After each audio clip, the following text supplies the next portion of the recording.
किशनपुर गांव में दो भाई रहते थे। बड़ा भाई सुधीर अमीर था, जबकि छोटा भाई स्वरूप गरीब था। सुधीर की पत्नी सुमन बहुत ही घमंडी थी। वो अपने देवर देवरानी से कोई मतलब नहीं रखती थी। हाँ, उनकी जिंदगी में क्या चल रहा है ये ताक झांक वो जरूर करती थी। बेटी, बाबा को भिक्षा दे दो, बहुत भूख लगी है। बाबा, 2 रोटी और चटनी है, आज कुछ बनाए नहीं। कोई बात नहीं बेटी, तुमने इतना दिया ये भी बहुत है। जीती रहो, हमेशा प्रसन्न रहो। मुझे बस इतना पता है कि तुम्हारे द्वार से मैं कभी भूखा नहीं जाता। तुम मुझे सदैव कुछ न कुछ अवश्य देती हो। तुम्हारे इसी दयालु स्वभाव की वजह से देखना, एक दिन भगवान शिव तुम पर कृपा अवश्य करेंगे और तुम्हारे जीवन के सारे दुख दूर हो जाएंगे। साधु बाबा जाने लगे तो सुमन जोर से हंसी। ऐसे आशीर्वादों से कोई अमीर नहीं बनता राधा। खुद तो 2 रोटी खाने को तरसती है और वैसे इन साधु महात्माओं को बांटती फिरती है। तभी आज तू गरीब है, क्योंकि तुम जैसे बेवकूफ लोग कभी अमीर बन ही नहीं सकते, जो मुफ्त का खाना बांटते फिरते हैं। साधु बाबा, ये मेरी जेठानी है, आप इनकी बातों पर ध्यान मत दीजिए। मुझे तो खुशी होती है आपको खाना खिलाने में। राधा बिटिया, अगले सप्ताह महाशिवरात्रि का पावन पर्व है। गांव के बाहर जो जंगल है वहाँ पर एक प्राचीन शिव मंदिर है। तुम इस शिवरात्रि वहाँ पर पूजा आराधना करना। भगवान शिव के आशीर्वाद से तुम्हारे सारे दुख इस शिवरात्रि के बाद दूर हो जाएंगे। तुम्हारी सारी निर्धनता दूर हो जाएगी। ठीक है बाबा, मैं जरूर जाऊंगी। आपका बहुत बहुत धन्यवाद बाबा। सुमन राधा और साधु बाबा की सारी बातें सुन रही थी।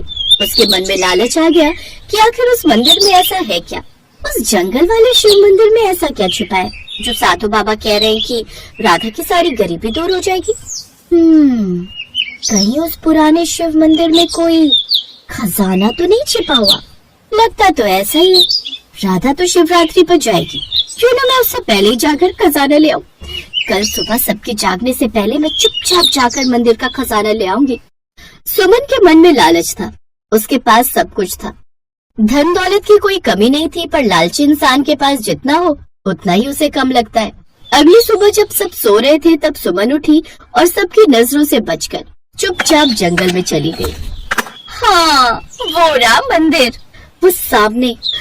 कितना पुराना मंदिर है, जैसे सालों से साफ ही ना हुआ। और मुझे क्या करना है? मुझे तो खजाना लेना है और किसी चीज से कोई मतलब नहीं मुझे।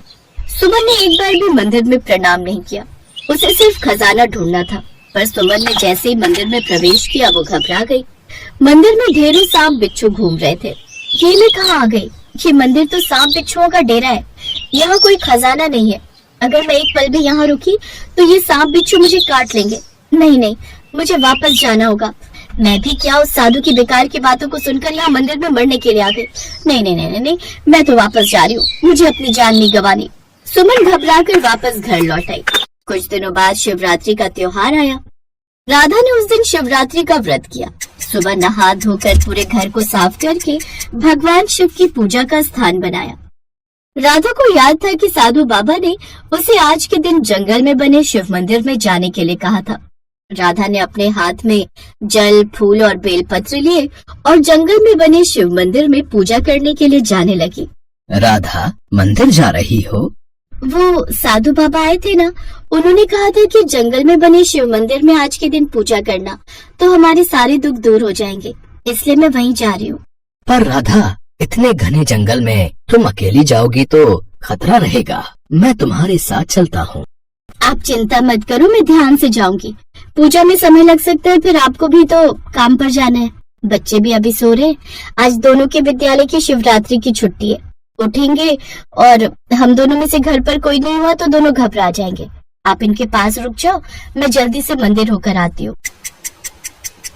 ठीक है, ध्यान से जाना और जल्दी लौटना।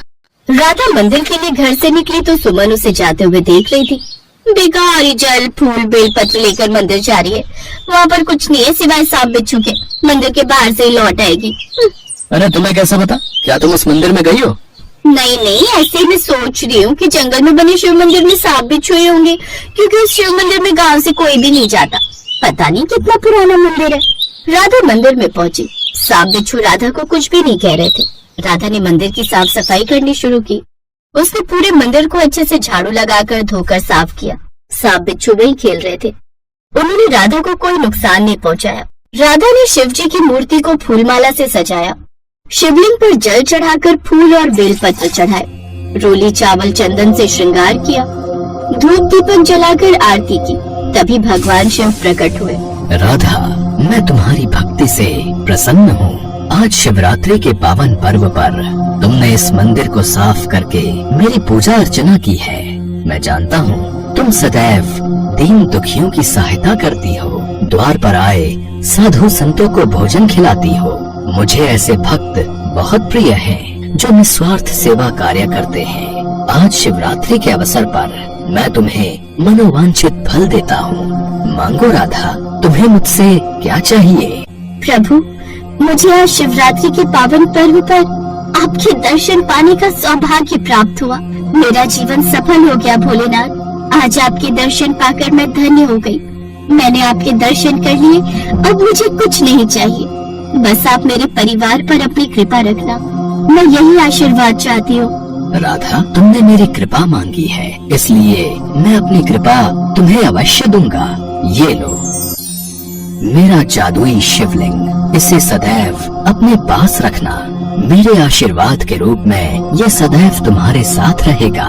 घर जाकर इस शिवलिंग पर दूध से अभिषेक करना। उसके पश्चात जादुई शिवलिंग के चमत्कार से तुम्हारे जीवन के सारे दुख दूर हो जाएंगे और तुम्हें सुख और वैभव की प्राप्ति होगी।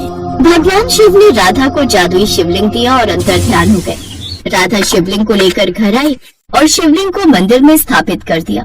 राधा ने स्वरूप को सारी बात बताई और पूरे परिवार के साथ मिलकर राधा ने शिवरात्रि के पावन पर्व पर भगवान शिव के द्वारा दिए हुए जादुई शिवलिंग की पूजा की।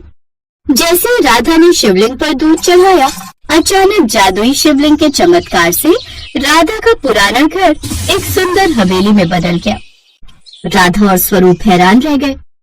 हवेली में सारे सुख और वैभव की चीजें व्यवस्थित हो गई। रसोई घर अनाज और फल सब्जी से भर गया। धन दौलत से तिजोरी भर गई। ये देखकर राधा और स्वरूप की खुशी का ठिकाना नहीं था। भगवान शिव की कृपा से हमारे पास सब कुछ हो गया जी। आज शिवरात्रि के पावन पर्व पर शिव जी ने हमें ये जादुई शिवलिंग देकर हमारे सारे दुख दूर कर दिए। उस दिन के बाद वो साधु बाबा कभी नहीं लौटे, पर राधा और स्वरूप ने मान लिया था कि वो साधु बाबा अवश्य ही भगवान शिव ही थे, जो उनके जीवन के दुख दूर करने आए थे। स्वरूप और राधा ने उस शिवरात्रि पर खूब दान पुण्य किया। अब जंगल में बने शिव मंदिर की महिमा बढ़ गई। भक्त मंदिर में दर्शन के लिए जाने लगे, जिससे भगवान शिव बहुत प्रसन्न हुए। वो जानते थे कि उन्होंने बिल्कुल सही हाथों में अपना जादुई शिवलिंग दिया है। इस कहानी से हमें यही सीख मिलती है कि हमें सदैव दूसरों की सहायता करनी चाहिए, अपनी इच्छा के अनुसार दान पुण्य करना चाहिए। द्वार पर आए भिक्षुक को कभी खाली हाथ नहीं भेजना चाहिए। अपने सामर्थ्य के अनुसार जरूर कुछ न कुछ दान में देना चाहिए, क्योंकि क्या पता किस रूप में भगवान तुम्हारी परीक्षा लेने के लिए तुम्हारे द्वार आ जाए और तुम्हारी झोली को सुख और वैभव से भर जाए।